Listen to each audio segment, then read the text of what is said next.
I don't know how to move it. It's okay. We're going live. We're live.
All right, hello everyone.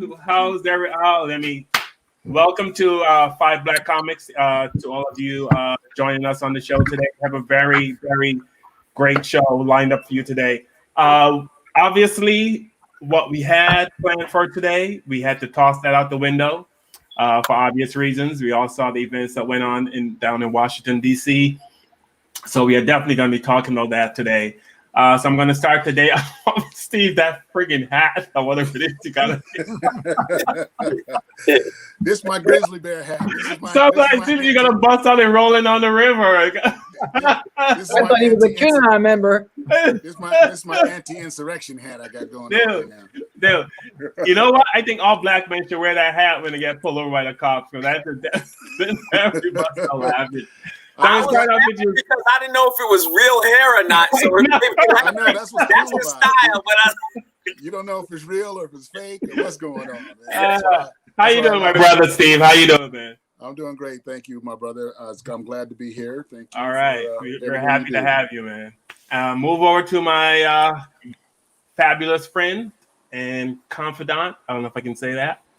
Miss Tanya Cooper. Hey guys. How you doing? You heard the echo. Moving on to Preach. How are you doing? Hey, what's going on, Star? What up, Star? Yes, Preach and I are replacing the N-word with Star. He told Preach that in the Caribbean, instead of saying the N-word, like you guys say, what up, N-word, this N-word, we say Star or champion. Mm-hmm. We use those words. What up, champion? What up, Star? So we're hoping it catches on. So hopefully when you drive around the different neighborhoods, you hear guys saying, what up, Star? As opposed to the N-word. So we'll see. Champion works for me. Champion works for you. Desi, how are you doing, my brother? What up, champion? New York, we say, what up, God? All right. And we have a very, very special guest today, and we're really excited and happy to have him on our show. Today's special guest is an author. He's an engineer. He's a community activist this guy has actually seen the mistreatment of BLM protesters firsthand because he was actually on the ground when it all happened. We all saw how the elite or the master race was treated on Monday, January 6th. And we saw how different it was as to how BLM was treated. I'm going to have to call you on that. They're not the master race. I was being sarcastic. Oh, thank you. Okay. Just checking. Just checking. That bristled me. That bristled me. I know. We are comics, Gerald. I think you know that. Ladies and gentlemen, Kevin Lee just joined us. Kevin. Hey, Kevin. What's up? Lee, how are you, my brother? Hey, what's up, man? All right. Here. Yes. That's all that matters. Lee, ladies and gentlemen, I got a logo on my forehead. Please welcome Prince Map to 5BlackComics. What up, Prince? Peace. Hey. All right.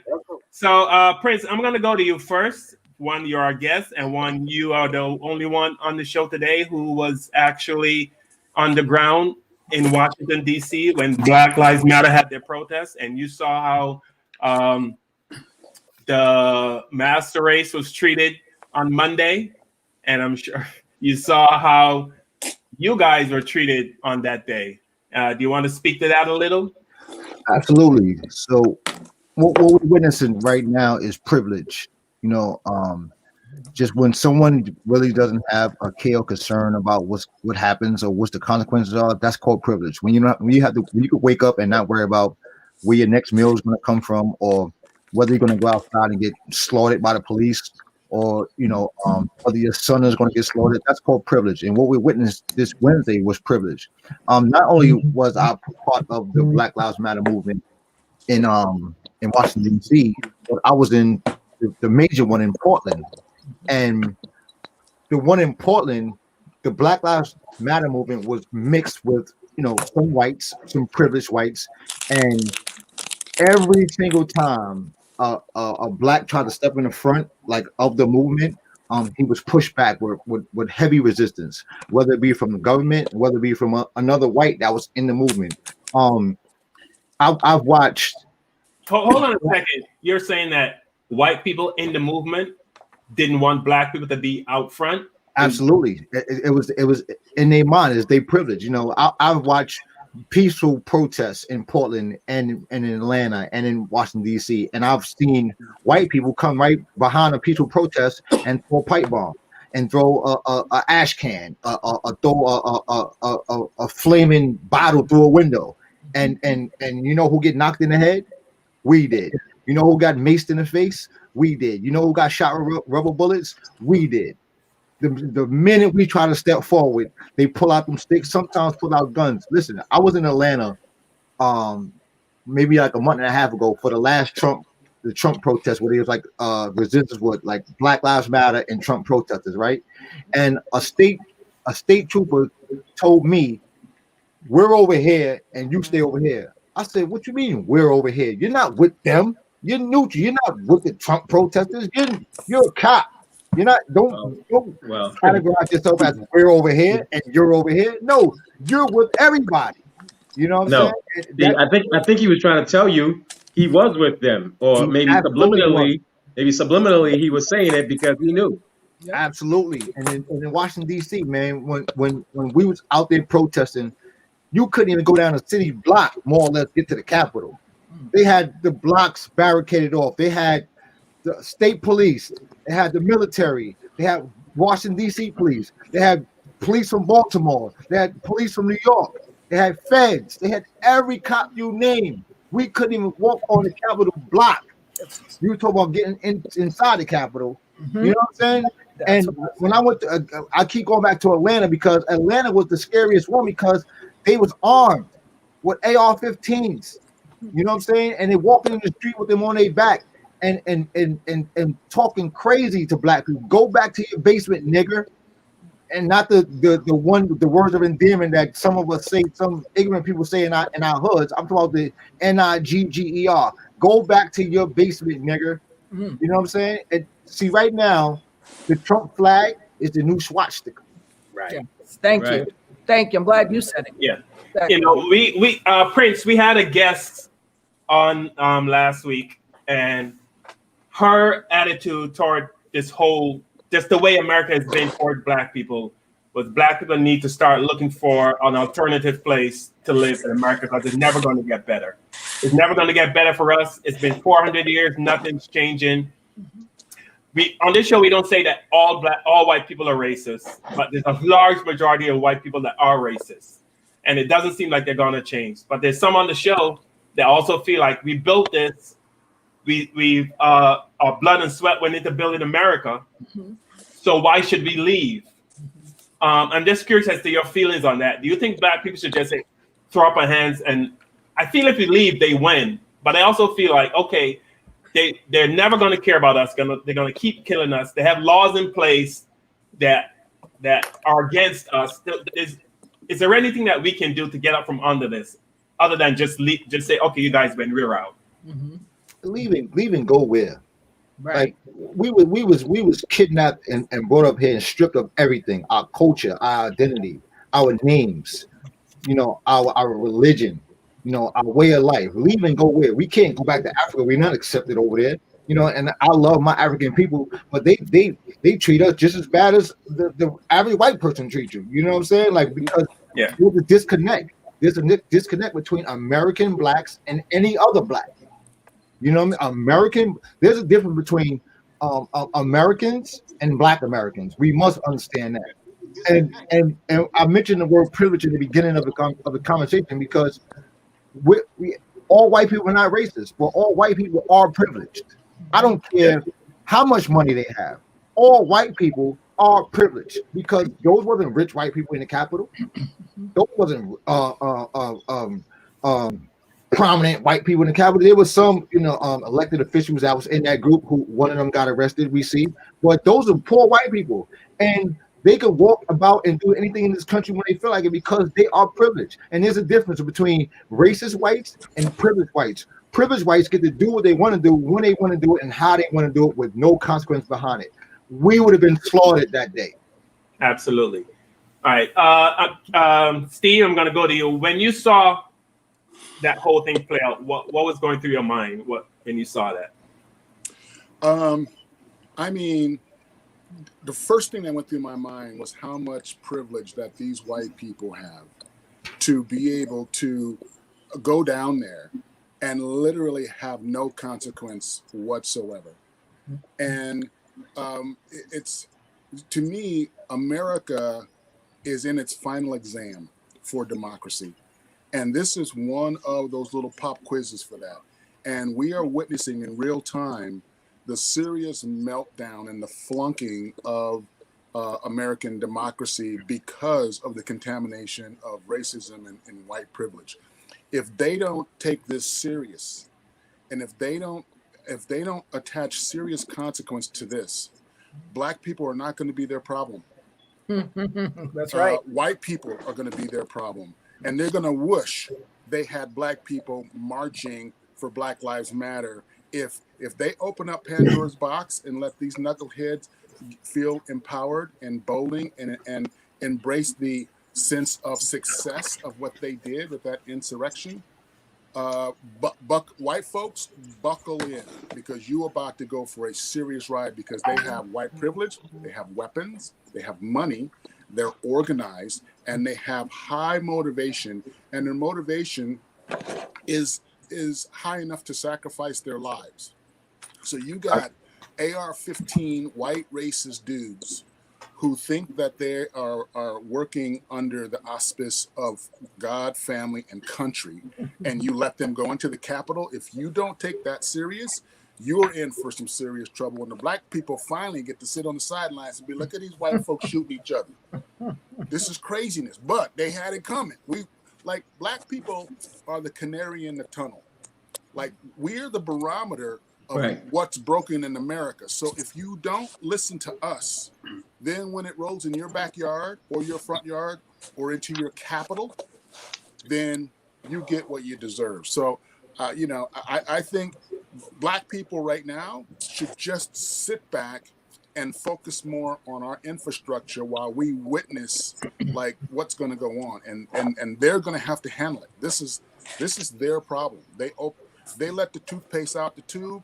You can't get it back in. The genie's out of the bottle. So all we can do is document it. We can do shows like this, which is provocative, edgy, informative, inspiring, and basically just just document it all and do commentary on it and bring our own Black intellectual viewpoints to it. That's my take. Yeah. Tanya, I'm going to go to you next. But what struck me is that thousands of white people stormed the Capitol, right? One shot was fired. Am I right? One shot which killed one woman, right?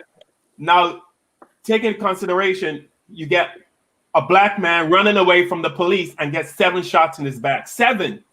You got thousands of white people storming the building, and they can only fire 1 shot. Yep. 1 shot they fired, but one Black man with his back turned to the police gets 7 bullets. Yep. Yeah. I know, Tanya, your thoughts on the events? Well, here's the thing. To me, it's not surprising. I mean, it is surprising because you just think like, no, they're not gonna let that happen. But then when I think about, and I always refer back to this, people hate me for it, but I always refer back to Hitler. This is how he started. He started with the language, he started with the mind programming, and then he took action. And by the time it was too late, like, oh my God, he killed how many millions of people? Oh, wow. Because all the signs were there before it got to that. But everyone was like, oh, it's just some little group or parlor, it's some little cult, it's some little this and that. No one took it seriously. And that's how it got to that level. I know a lot of Trumpsters are saying, it's not about race. It's not about race. I'm like, how could it not be about race? Because if you really thought that this was not about race, then I would have saw you protesting about Trayvon Martin, because that was a young boy being shot by some guy in the street who thought he was like a RoboCop. If this was really about race, we would have saw you at other, the young man that was, what's his name? That was killed in the car in front of his baby. He told the cop he had the gun. He was Philando Castile. and then you would have been standing up because you know that this was about human rights. But it's not all about human rights. And the reason we know this is because of every last incident that happened with the black man or child or woman or boy or whatever that got killed. Every last one of them that had nothing to do with a gun, nothing to do with protest, whatever excuses they want to use, that was clearly innocent stuff. That like, how could you do this? It all came back to, oh, well, they shouldn't have breathed. I mean, really, if this is about rights, then we would have heard you standing up for us. It's not about rights. It's all about race. And for them, they think that it's about rights because that's the sound they want to hear. It's really about race. And that's just my personal opinion. But yeah. I mean, it drives me nuts when, like, even some of the white people I know say it's not about race. Why are white people so, why can't they admit it's about race? You know what I mean? It is absolutely, America is founded on race. Mm-hmm. Everything we've seen. I mean, we've seen videos of black people being hung and shot, and pictures of white people at lynchings, black people hanging from trees, white people smiling and taking pictures. You know what I mean? What else do they need to see to say it's about race? I mean, you can literally have a white person burn a cross on your lawn, and other white people say, no, it's not about race. It's just, it just felt like burning a plus sign, and it's not a cross. It is about race, and for whatever reason, I'm not sure why it is. It's about two things, Paul. It's about hate. It's about hate, and it's about race. Because you can go back, look at Attica Riot. Men who wanted the basic things. They wanted the basic things. They wanted like toilet paper and a couple of extra items in commissary, and they were slaughtered. They were slaughtered. They didn't have guns. They were slaughtered. The kid Sean Bell. All they did was refuse to get out the car, and 50 shots went into that car. You mean to tell me you fired one shot and don't forget, there's 70 million people that disagree with us right now. 70 million people disagree with what we're talking about right now. Thank you, Kev. 74 million people disagree to what we're speaking about right now. That's scary. Desi, I'm going to go to you next. You're on mute. You're on mute, Desi. Okay. You can hear me now. Right? Yeah, go ahead. Okay, well, I got a few things. First of all, Steve, that hat's got to go, man. It's making me crazy. On the serious, and now I see, maybe if we would have worn more fur and cheap clothing, we would have been kryptonite to the police, because they let all those people in with that crazy dress they were wearing. But on a serious note, we have to know, when they don't have black people to focus on and hate, they turn on each other. Yes. They need us to save them, but it's also what they use to keep themselves cohesive. They surround themselves around a common enemy, which we are designated enemy. It's obvious. I think what we need for the people who are not in the privileged class, let's think about what's going on here and try to understand that we are all we got, like the movie. We all we got. Let's work together. Let's get ready, because we can see that this is not a one-time occurrence. It just happened, but it will happen again. Let's get ready. Let's have our unity together. We should be able to work economically and with labor, lower politics, religion, sex. We got to be able to work together. When I say sex, I mean gender, but we got to be able to work together so that we are ready and we are cohesive. And like everyone says, we got to sit this one out. This isn't our fight. And the minute when I was in high school and I played football, sometimes there would be a brawl that would break out between us and the other team, or even on our own team. And whenever there was a brawl, I would go to the side. It wasn't that I was scared, but I knew that at the end of the day, they're going to point to the black person and say, let's all get him. So I sit out those brawls because it's not my fight. Period. I wish I took that note when I was on my team, because I was the first one out. The next thing I know, I'm like, the whole opposite team was white. I'm like, Preach, I'm going to go to you next. True. Preach. Tanya and I were chatting a couple of days ago, and I said to her, the reason that they can treat black people the way they can is because as they look around, really we have no economic power. I think that not that all of it, but that's part of it.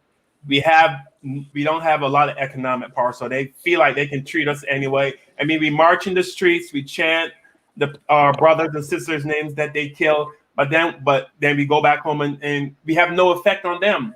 So that's why they can treat us the way they treat us. And your thoughts on Well, part of that's true. See, we don't have that collective monetary power. We spend a lot of money as a unit, but not together. We don't, like I've always said, we should weaponize our money. So we could do that by not, purchasing and buying those things coming from people that we know or companies that we know are racist. We could focus on buying from black entrepreneurs, black industry, black owners. We could do that. Now, but it's something that continues to go on. In 1961, James Baldwin said, to be a Negro in this country and to be relatively conscious is to be in a rage almost all the time because of the way they treat you. He's saying that because, it hasn't changed. And this was, 60 years? And it's still going on. So, when the question is not when do we start to make grounds with them, when do we decide, hey, we're going to work together, our diaspora, work with each other, like Desi was saying, and come together and start working on building ourselves up. Otherwise, if we try and do it individually, which we've done before, in small pockets, and we all know about, everybody talks about Tulsa, Oklahoma, and the Black Wall Street, where the first time they ever used aerial bombing in the United States was on Tulsa. When they put bombs on planes and flew them in the sky, they used it in Tulsa to bomb us and burn it to the ground. They did it in Rosewood, South Carolina. They did it in Seneca Village, New York. They did it in Wilmington, Virginia. And my fear is that they start another community of blacks in this country, at some point it's going to get attacked again. all right. In North Carolina, that was not Virginia. Kevin, Kevin, I'm gonna go to you next. But I was watching a news channel, and one of the broadcasters said they're not rioting; they're just very upset people. Kevin, go ahead. All right, so, man, it's a lot to take in and listen to all you guys. Thanks. Off the bat, it is about us.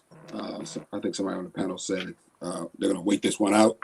Mm-hmm. We can't wait this out because it's all about us. It's not about voter fraud. Those people running into the Capitol didn't give a rat's ass about voter fraud. Mm-hmm. Trust me.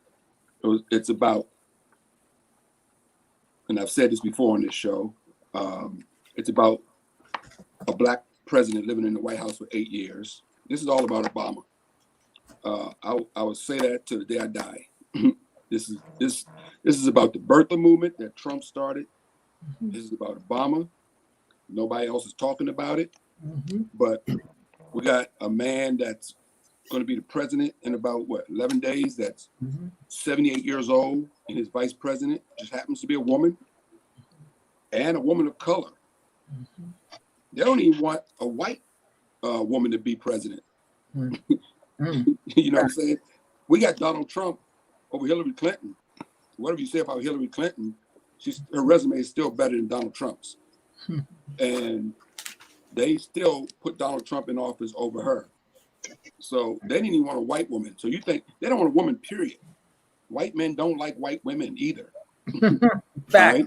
So they don't want a woman to be president of this country ever. Mm-hmm. And Kamala Harris is right next door knocking on the door to be a first woman president and a woman of color. Which goes back to the Barack Obama thing all over again. Mm-hmm. These people woke up when Barack Obama became president of the United States, and they haven't stopped. This has been brewing for 8 years. Mm-hmm. Trump sit back and watch it brew for 8 years, and he took advantage of it. He came on escalators, and he talked about the Hispanics being rapists and murderers, and he talked about Barack Obama not being born here, and he's a Muslim, he's going to take over the country and all that stuff. And it's never stopped. And what you saw happen a few days ago was a manifestation of that, And when they take over that Capitol, and when they get their way, guess what they're going to come after? Black Us. So don't think the cotton fields are too far away. History can repeat itself. Now, we might be a different type of Negro. We're going to fight till we die. Exactly. Oh, we're not going to pick no cotton. Well, I'm sure they said that back then too, But so look, the Civil War, and I predicted this too. Donald Trump's going to start a civil war. Now he's trying to find another way to reach out to it. They took his Twitter away and his Facebook away. Well, there's other ways for these rednecks, these racists to get together. They'll figure it out, And this is not over. They're talking about violence on the 17th, then violence on the 20th. No, only thing I can say is the Secret Service is a lot different than the police officers at the Capitol. Mm-hmm.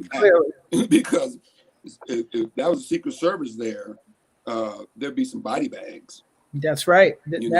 So there would be no rubber. Secret Service don't carry rubber bullets, to my knowledge. So I don't know how many Secret Service is. I don't know how deep they go, but they show up on the 20th with that mess. Because from what I understand, Bill Clinton's going to be there. George Bush is going to be there. Barack Obama's going to be there. They can show up with all this crap on the 20th, and you're going to see on national television a bloodbath, and it's going to be an ugly thing for our kids to see. And I hope it don't happen. But that's what you're going to see. Secret Service ain't going out like that. Mm-hmm. They're busting some caps and some people. So that's what they get paid to do, to protect. Now there's footage coming out real quickly. I'm not a big fan of police officers, as you know. I think most of them are assholes. I think some of them are in on this thing too, letting these people in, taking selfies with them, helping them down the steps. Mm-hmm. Some of them are Trump supporters too. We know that. You don't be a rocket scientist to figure that shit out. But my point is, also seeing horrific videos of cops being, the guy getting caught in the door and being smashed and blood's coming out of his mouth, and it's heartbreaking to see that, because I know this guy got a family also. He has a family, he has a wife, he has kids probably, and and you don't want to see anybody, getting that treatment, So and then the officer lost his life, also, doing the job. I don't know what his political affiliation is, and I don't care. The dude lost his life, and that's not good, So it didn't have to happen, It's a sad thing. And real quickly, Carl, as y'all know, I'm from, so I grew up as a street performer on the National Mall, not too far from the Capitol. Here's what I found on the web. I was getting harassed all the time by the U.S. Park Police, Capitol Hill Police. I think you're frozen, Kev. DC police up the street before the national, and I think he's using Travis's Wi-Fi. so Freezing. All right. Okay. Back to that. I mean, basically, we all know. I'm right. Are you so? smallest thing. Kevin, you're frozen. You're frozen. Yeah, he We're doesn't losing, know. Kev. Yeah. I mean, America has shown us, right, for the last 400 years or whatever, that they don't really care about black people. The same thing that we're seeing today, isn't it the same thing that we saw back in the 60s and 50s and 40s? You go back and The so 800s and so whenever. right. Yeah. So I mean, I don't want us, because with this show, and as you guys know, I don't want it to seem like we just get on the show and we actually say what is obvious, right? We know there's a hatred for black people in this country. I'm not sure if it's half the white population, if it's a third of the white population, if it's a fourth, but I definitely know there is a hatred of black people in America. That's not even debatable. What are we going to do? Are we just going to keep protesting? I mean, we were not shocked by what happened in Washington, D.C. We know white people were being treated differently. But what are we going to do? How are we going to? I don't know if you can force people to respect black people. You can't make people like you. Let me let Kevin back in. You can't make people like you. So why y'all freeze me out, man? I got the Trump treatment just now. So It wasn't us, Kevin. down. It wasn't us. It was those white supremacists that are in control of all the wiring and internet. So it was already. I mean, we're already halfway through the show. So the next half of the show, what are we going to do as black people? What are we going to do? That's my question to the panel. I'm going to start with Prince Matt. What are we going to do, Prince? So I just want to make a comment first. Sure. That we could talk about how we could come together and stabilize the community with our dollar and stuff like that. But in the 90s, I consider myself rich. Just to put it out there, I spent 18 years in prison, and I was a drug dealer, and I made some terrible decisions, and I had a ton of money. Well, guess what I didn't have? I didn't have education. I've never read a book. I didn't go to school. I did none of that stuff. I started getting respected when I became more educated. You know what I'm saying? Look how we think when they throw $2,000 stimulus checks out there. I'm voting for Trump. You know what I'm saying? With the lack of education. When you got education and you got money, now you have power. Money without education is no power. Look at Trump. He has money, no education, when he has power. And look at the country right now. We're torn. Like Kev said, 74 million people follow that. So we can't do anything until we start educating our children. I personally believe that we got to target the young people because this is their fight.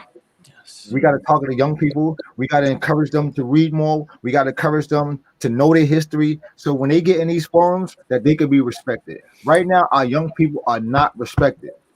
They're looked at as targets. They target each other. They kill each other. As soon as a rapper gets successful, he gets killed. You know what I'm saying? You don't hear about engineers getting killed.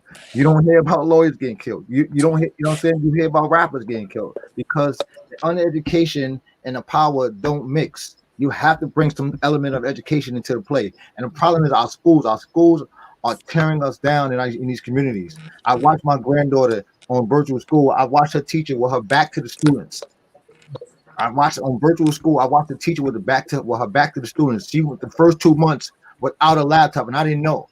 They didn't even provide them with laptops. Some kids in her school don't even have Wi-Fi. They're going over hotspots with their cell phones. The system is designed for the black kid to fail. And if the black kid fail, when that kid's going to turn 21 one day, that kid's going to become an adult. We think he's going to be successful? Yeah. So, Steve, where do we go from here? We can't just keep protesting. We can't just keep chanting, Black Lives Matter. I mean, I where do we think go we should, so far? very good question, Carl. I think we should put some focus and some energy on the systemic systems that are part of this country. We need to put some focus in on some of the policies that that are embedded in this country. We need to look at a lot of the laws, and we need to have people that change a lot of these racist-based laws. And we need to put a program together and create incentive for companies to also be a part of the solution. For example, the flight attendants union, they they pitched that to bar all Trump supporters from flying on the airlines because they pose a serious threat to all the passengers on board. And this happened when Mitt Romney was flying back, and a bunch of supporters were on the same flight, and they were calling him a traitor. And they escalated a very dangerous situation on the plane. So the flight attendant union are taking action in doing their part. Now, if we had hundreds of thousands of companies that kind of echoed that sentiment, that if you are going to be a person who follows this rhetoric, then we want to bar you from our company because you're a threat, you're a danger. And I think more people need to look at this group as a danger, as domestic terrorist. And then if they looked at it like that, like we look at it, like we see it, then law enforcement, policies, and corporate, social, civil, and residential communities will come together to create more resistance for that and strip out some of that privilege that Prince was talking about. You shouldn't have the privilege to behave like that in a republic. There should be a consequence for that. We're all in the same canoe, and you don't get to rock the boat and punch holes in it and think that there's going to be no consequence. So, I mean, that's my take. Excuse me, Carl. Yeah, go ahead. After 9/11, you couldn't even wear a scarf or have a beard. After 9/11, you couldn't wear a scarf or have a beard. Islamophobia was real. Mhm. You know what I mean? Yeah. Most people were fired from their jobs. They couldn't get into certain schools. They couldn't get into certain businesses. They couldn't fly after 9/11. What's the difference? Why is there no Trump phobia? Why are we not looking at the same thing, how you treated Muslims and terrorized Muslims, or not even Muslims, just a person with a beard and a scarf? You know what I'm saying? And you know what, Steve? They're gonna have a way to disguise themselves because listen, they wear Brooks Brothers suits too. They're not just dirty white boys with Trump flags. They're gonna have a way to disguise themselves. So it's gonna be hard to stop them from traveling and penetrating, areas. Yeah, because I mean, like we focus on the police shooting black people, but there's a lot of white doctors who allow black people to die. You know what I mean? So and we can't see that, right? You can physically see a police pulling a gun and shooting a black person, but you got 3 or 4 white doctors in an operating room, and I know some people, oh come on, that's never going to happen. Yes, it has. But I'm sure it does happen, and I have a friend that's a nurse in a hospital, and she said sometimes they forget that she's in the room, and the things they say about black people when black people come in, they talk about them like they don't care about them. And she's got her, hey, I'm in the room. She said, I got to tell, hey, I'm in the room. So she said she tries to stay in the room when black people come into the emergency room or wherever. If she can stick close, she tries to stick close because she knows they're not going to get the right treatment. Tanya and I were talking again last week, and this they're saying now that if a person is too ill, they're giving the ambulance drivers the authority to allow them to die or not to bring them to the hospital, something like that. So we know what's going to happen there, right? If a black person is in the back of that ambulance, you know what I mean? You think they're going to say he looks like he's going to make it, Nope. So I mean, this fight is all parts of our lives. I'm not quite sure what the solution is, but Tanya, I'm going to go to you. I mean, what can we do as black people? Well, first I was going to say on the tag on what you just said about the ambulance, that worries me because as Dick Gregory used to talk about organ stealing, there's going to be a lot of organs taken, but that's another story. So I'll focus. I'll stay focused. So what do I think? I got into media because I felt like that is the one thing that has a great impression on young people. and everything they watch on TV, on the computers, on wherever, any kind of medium you can think of is very important. So that's the one thing, that's the call to action I would say to the media, is that a lot of times they don't cover our stories or any stories without a bias to it. You know, if it's something about a Black person, it's usually never positive unless like already a known celebrity. And then with young people, you know, they'll cover all the killings in Chicago and Brooklyn and Queens and wherever. They'll cover those like nobody. Oh my God, 400 people were killed today. 400, and they did it to themselves. But they don't tell you about the 2 bodies that we found in the bag over here in Bedford, in Westchester County, that was chopped up by the mob. Oh, but they don't tell you about that. So you never heard about that story, right? That happened I think it was last summer or something before last. 2 bodies in like a matter of days, like in a plastic bag in a Bedford area where people like, well, at the time it was Michael Douglas, people like that live. Like, this is not like, you know, some area like they think like Chicago. So the language is in the image that they're portraying to everyone with those people who are Trumpsters is like, oh my God, the Black people will kill each other and they're doing this and they're criminals and that's all you're seeing in the media. So these young kids, and I've worked with young people for I don't know how many years. I'm going to say over 20 years, but it's been way longer than that. Since before my kids were born, I've worked with young people in different forms, variants. You know, gang members out in California, out in Compton, out here. I mean, wherever. I've worked with them in jails when I worked in the jail, different places. And the one thing that I say that I have empathy for them is, and there's no excuse ever for bad behavior. There's no excuse, and I would never make any. But with young people, it just breaks my heart. That how am I going to tell this young kid, hey, don't go join that gang because this is bad, or don't go sell that drugs, when I have nothing to offer him or her. I have nothing to offer. I can't say, listen, I got this new program. You can go and you can get educated for free, or oh, you make music. I can, you know, they're going to show you how to be a DJ and make that into your own business. I have nothing to offer. So we need as a society to offer something to young people. Excuse me, we need to, because I know society doesn't give a damn about our young people. Not, I'd say 60% or however many, whatever percentage that you quoted, Prince, and I think Kevin, somebody quoted how many people hate us. With that percentage, we already know they're not going to do it. We have to do it for ourselves. So we, as a people, have to find ways that, like, my kids were not allowed. My kids are now 32 and 24. They were never allowed to watch TV before 5 years old. Are you kidding me? Are you kidding me? You think I want my little Black girl to be like, oh, I think I'm supposed to be like a stripper because, you know, all you see is big breasts and little hips. And that's all you saw on television and in the magazines. I know that because I used to model. And when I was modeling, I was, damn, there ain't nobody up in here. There's 400 pages and you saw one Black girl. Like, that's just not, parents have to take responsibility. And if your parents, you know, I mean, I talk to kids on another level. If you got bad parents, now you got to take every matters in your own hand. And that's hard to do.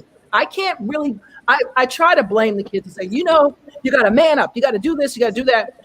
But it's hard. It's like a double edge. How am I going to tell these kids anything? So as adults, our community needs to be focused on what is our kids seeing? What are they doing when they get home? Are they playing these video games all day? And if they are they video games that are mind productive or mind screwing? You know what I'm saying? Like that game where you kill people and get paid for killing the prostitute. What's that game? Grand Theft Auto. Grand Theft Auto. Who lets their kids play that? Who would let a little kid? I see 5-year-olds playing that. What do you think they're going to grow up thinking about? They're going to be desensitized to murders. So when I say, even when I was in Brooklyn for a minute, and there at some point, now that place is gentrified, so it's great on Wyckoff. Wyckoff is beautiful now. I mean, it's great. But at that time, there was shootouts every night. So it was sad. My daughter was 5 at the time. She would, as soon as she heard gunfire, you know what she would do?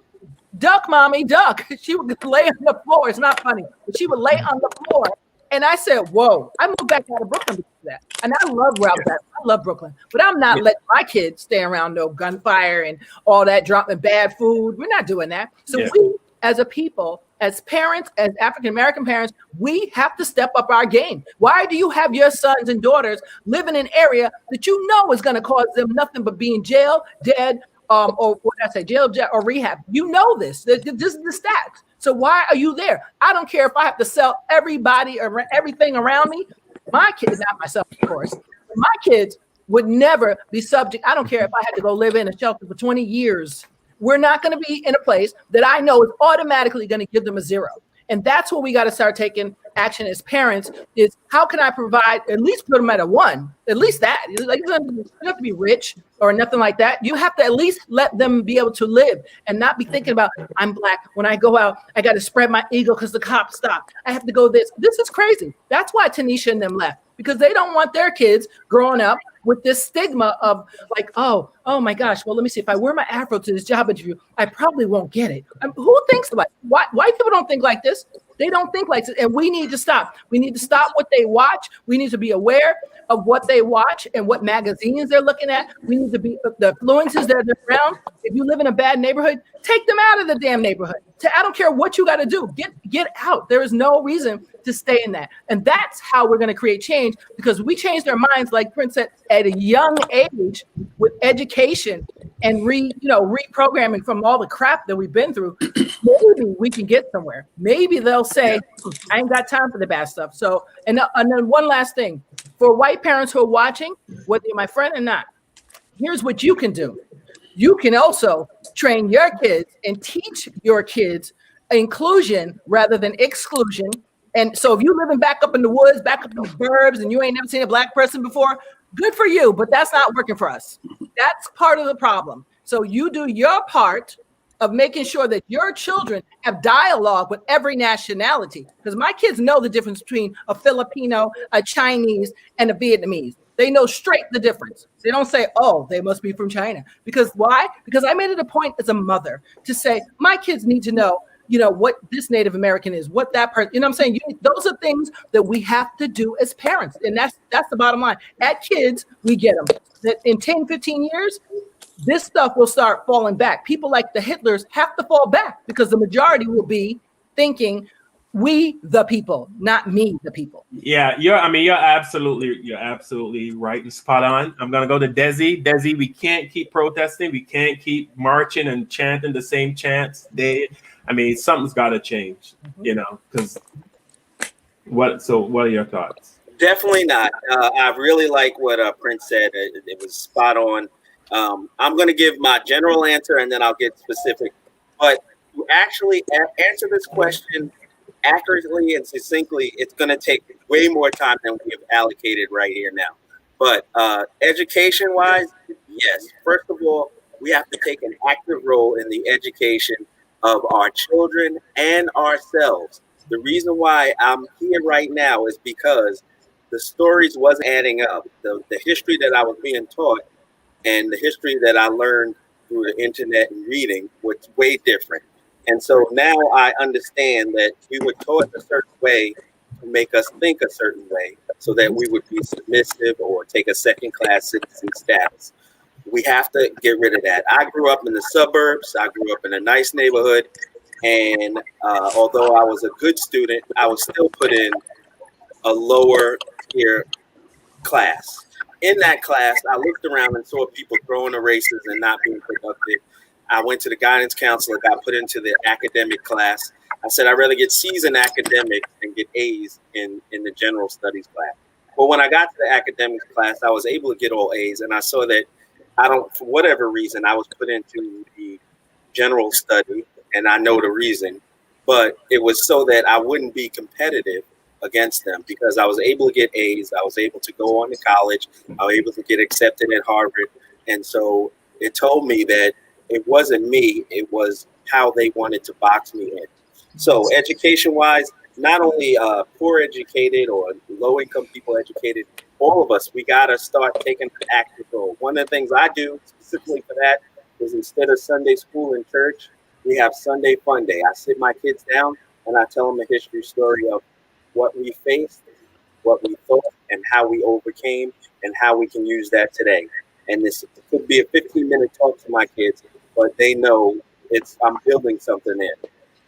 Overall, the solution is we have to look at everything we do. See, what happened is we don't understand, we don't fully comprehend that the dominant society takes everything that happens and weaponizes it to maintain their status.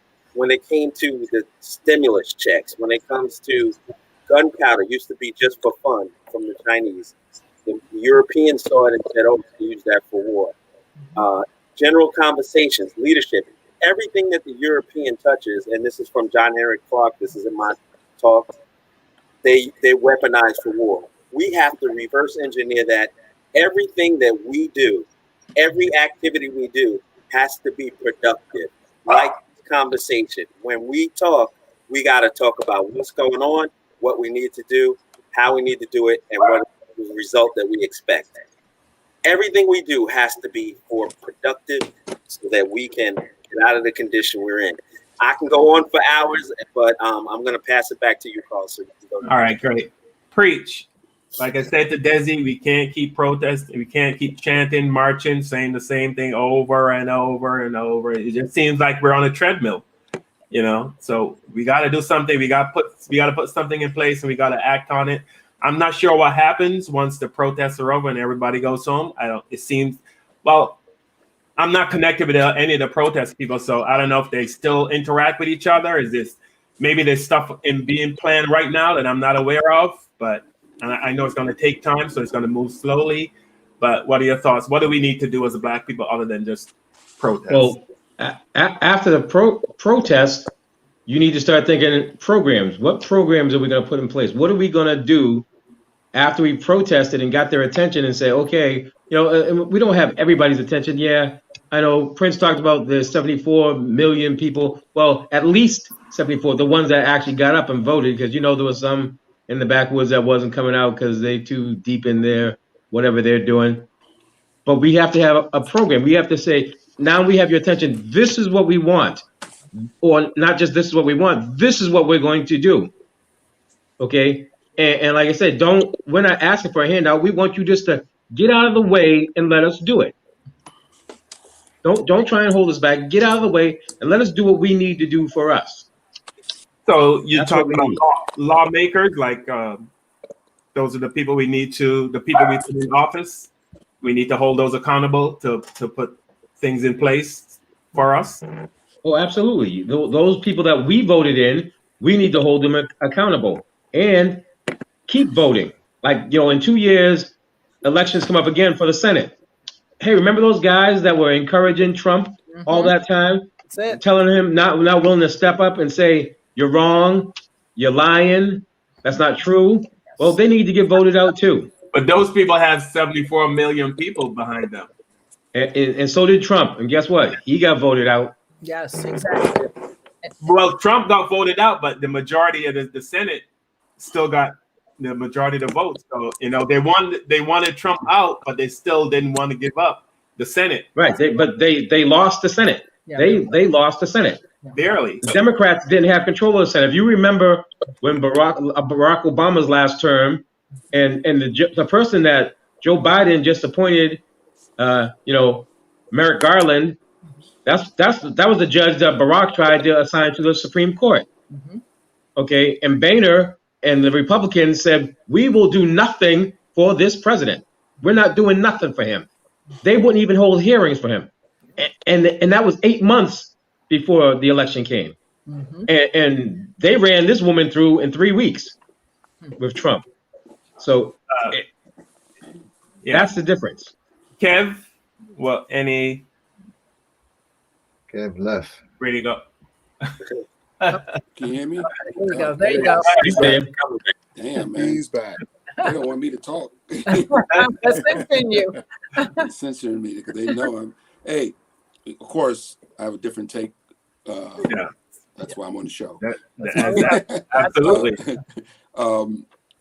I think I'm going to serve everybody very carefully. By the way, everybody making great points, but I think we're already there, though. Look, we come from slaves and Jim Crow. We weren't even supposed to know how to read or write, or have a job. I look around. We own businesses. We drive nice cars. Most of us live in better neighborhoods. There's more Black people in middle-class neighborhoods than ghettos. There's more Black people with jobs than not jobs. There's more Black people that don't do drugs that do drugs. There's more Black people that get up and go to work every morning than gangbang. You know what I'm saying? So I'm confused because I think we're already successful. We're already there. We own businesses. We're airplane pilots. We're train conductors. We're bus drivers. We own corner stores. We're managers at grocery stores. I mean, we are successful. We're millionaires. We have more black millionaires now than ever in history, right? We have more black billionaires now. I keep this picture on my desk right here of these two, billionaires who started from nothing and now they're billionaires. I'm looking at me. I mean, I'm not a billionaire, not even close, but I've been self-employed since I was 15 years old. So I think we already done the right thing. We already raised our kids right. I mean, some gonna not be right no matter what we do. Some kids do have good parents, and they're still gonna end up in jail, or still end up dead of drugs, or still end up whatever, on the wrong side of the track. So I just think we're already there. I think everybody's saying we need to get there, or what we need to do to get there. I think we're already there. I think we're doing okay. But the problem is no matter how good we do, it's just my opinion, no matter how good we do in our neighborhoods or with our kids or with our businesses or with our money, that doesn't change the assholes we've seen running into the Capitol. That doesn't change the 74 million people that voted for Trump. After 4 years of watching him, 74 million people say, yeah, we want this to continue. So no matter what type of house I live in, or Prince lives in, or Carl lives in, or whatever, or cars we drive, or successful business we have, or how much money Oprah and Tyler has, and how many Oscars Denzel gets, or whatever, and how many trophies Jordan have, and businesses he run, and successful we are, we still have to live in the same country with those 74 million people, and the 3,000 or 4,000 people, if there was that many that we saw, on the National Mall 48 hours ago, trying to change an election to keep a dictator in office. We still got to live with those people, and that doesn't change no matter what I have in my bank account, no matter how good I raise my kids, or So I think as a people, we are successful. All the crap we've been through in this country, from slavery to Jim Crow, to be where we are, we can't beat ourselves up. We've come a long way. Yes. And call that marching and those speeches that you may be tired of hearing from Dr. King and all those guys, that got us here. Exactly. Yeah. We wouldn't True. be without those sacrifices that those brothers and sisters made back in the 60s and stuff, and some of it's still relevant. I mean, it's hard, I watch King and Malcolm speeches and a few other people, and some of it's just not even dated when you listen to it, because we're still in the same boat, basically, as far as the way they think about us, So all I'm trying to say in a nutshell, everybody, is that I think if we look at the success that we have as a people, yeah, we're in prison probably more than most people. We get shot more than most people by the cops or whatever. We still deal with racism. And I don't know if that's ever going to change. I don't think nothing we do can change that 74 million people. There's nothing we can do to change that, That's all I'm trying to say. All right. Just to clarify, when I talk about the marching, I'm saying I just don't want it to end at that. Let's just march, and chant the name, and then we just disperse and go home, and that's the end of it. I wanted to continue behind the scenes. So that was my whole meaning behind talking about, we march and then nothing happens. Don't just march. Huh? I knew that already. Okay, all right. Yeah. Just wanted to clarify. Yeah. Hey, can I read something real quickly? I just want to read a quote real quickly. Read a quote real quickly. It says, if a white man wants to lynch me, that's his problem. If he's got the power to lynch me, that's my problem. Racism is not a question of an attitude, it's a question of power. That. Exactly. And Prince, since you are our special guest today, we're going to end the show. You with a final word from you. Yeah, every day I wake up and I try to say something positive on my social media page. I want to inspire. There was a time when I was part of the problem, and I want to at least try to be part of the solution. So there's one statement I put on my post every day, and that's, "We are not the same." But the thing that the significance I want you to see is the period. Bottom line, we are not the same. We are similar in certain ways, but we're so different. And like Kev said, Preach said, you said, Steve said, Desi said, Tanya said, we've been through so much and we still persevered. And we're going to continue to persevere. Power comes in the collective. Stay strong. All right. All right. And that's our show for today. I want to say thank you to everyone for watching the 5 Black Comics. Remember, we're here every Saturday, 5 p.m. East Coast, 2 p.m. West Coast. Next Saturday, we are doing a show on, I don't know what's going to happen this week, but hopefully we do a show on racism in the churches and in the funeral parlors. That was supposed to be our show 2 weeks ago. But if something happens again this week, of course, that's going to go out the window. You see all the comedians that have up. If you want to, We did. I'm sorry. What was that? A news? That's a noose on the National Mall. We didn't get a chance to discuss that. Shows that line. Oh, really? That's a noose on the National Mall. Now, okay, and yes, those people would say it's not about race. Tanya had some guy on her page saying that this whole thing is not about race. Yes. What is a noose? What does that mean? Find all this stuff. Yeah, noose on the National Mall in the year 2021. Sorry, Carl. No, that's fine. I have no problem. Steve Kimbrough, tippingcomedians.com is not his real name. That's Steve E. Kimbrough. But if you want to send Steve some cash, you can send it cash at tippingcomedians.com. If you want to book Steve for a comedy event, Steve's in LA, but he would fly to wherever, Bogota, Israel. He don't care about COVID. Bogota. You get on a plane, he'll be there. Yeah. Yucks for bucks, baby. Yucks for bucks. That's how I get down. Tanya Cooper, thank you so much, baby, for being part of the show. You've made our show so much better. Tanya also has her Venmo up. You can also send Tanya some cash. Tanya is also a comic, very funny. You can book Tanya. You can, if you send info to 5BlackComics@gmail.com. That's 5BlackComics@gmail.com. If you want information on any of the comedians on our show today.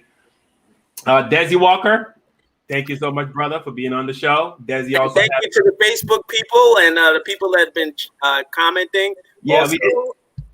Go ahead, sorry. Oh, just saying thank you to, there's a few people that are prolific commenters, Gina, a lot, and a few other, Russell. Yeah.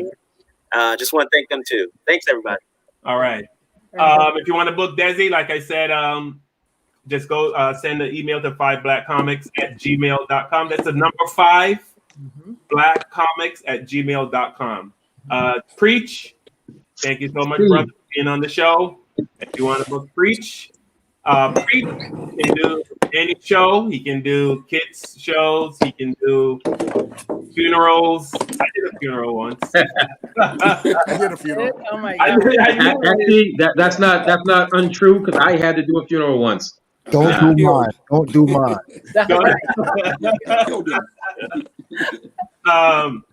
You want to book Preach? Preach is based out of Boston, but he too will go anyway. Him and Tanya and Steve would jump on a plane to Bogota or wherever. Any corner of the world we will go. Next up is Kevin Lee. Kevin is a very funny national touring comedian, internationally touring comedian, I should say. Kevin has a book out called Playing with Fire. Yes. Hopefully by now you MS on the show all have it. I hope so. I've said it enough time. But if you don't have it, I understand. Yeah. Money's a little tight right now. Yeah, You get that yeah. $600 check. Nah. No, I'm just kidding. Yeah. You get that $600 If you're check. watching the show, please pick up Kevin's book, Playing with Fire. If you want to book Kevin, you can find Kevin online on Facebook, any social media platform, or you can email 5BlackComics@gmail.com to get more info on Kevin. Myself, Carl Yard, if you want to book me for a show, no kid shows. I don't do kids. I did a couple of kid shows and it was very painful. They are painful, man. Yes. So I'm not a kid show person. PG-13, I would say. If you want to book me for a show, 5BlackComics, the number 5BlackComics@gmail.com, or you can hit me up on my social media. Tanya has something to say. Go ahead. Yeah. Tanya. And don't forget, guys, to go out and buy Prince Mapp's book, Silk Tears. It's a great book, and it's remnants of your early life, right? Is that correct? Yeah, it's a great book. Go pick it up on Amazon, Silk Tears. Oh, Silk Tears on Amazon? Okay, Prince Matt. Okay, so Pamela, I always put my Caribbean accent in. They call her Pamela. Pamela Jones says, "Okay, now I want a comedian at my funeral." We'll be there. Yeah, absolutely. Pamela, real quick, everybody. Look into the camera. Look into your camera and smile. I'm going to do a screen capture. all right. All right. Got it. Thank you. All right. Thank everyone so much for watching the show, and thank you guys for coming back every Saturday and interacting with us. Thank you, Gina and Gina Fiore. Gina is our super number one fan, and we love her so much. Yeah. Anthony Robertson, Glendine Carter. Who else do we have on here? Grandma Norma. Grandma Norma. Grandma Norma, I love you so much. Is she single, Tanya? Yes, she is. Right. Any 70-year-olds out there? Let's get it. I'll be looking you up in Brooklyn. I don't know. You can probably go back to Chinese food or something. Donna Haywood, Rosalind Clark, thank you so much. Thank you to all of you who comment on the show, and thank you for watching the show. Thank you so much. You guys have a great day. Support Black businesses any chance you get. Yeah. You guys have a great night. Thank you, All guys. right. All right. All right.